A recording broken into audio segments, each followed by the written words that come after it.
To install WhatsApp on the Samsung Galaxy Watch 9, first of all, we're gonna swipe up on the watch face, and then you can search for the Play Store.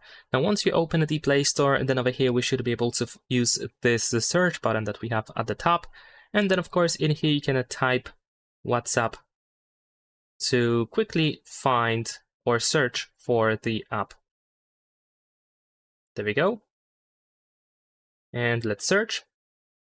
And now in here we have the WhatsApp Messenger app. This is the one that we are looking for.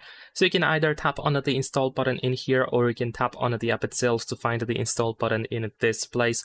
And then you just need to wait for the app to be downloaded and installed on your smartwatch. You will of course see the progress, how much has been downloaded so far.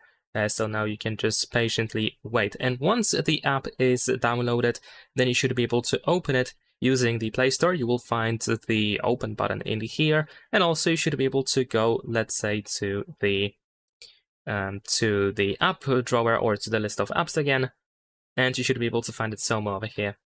So let's wait for the app to be installed on the watch, and there we go. As you can see now, we have WhatsApp installed, so we can easily use it on our watch, and that's pretty much it. Leave a like and subscribe.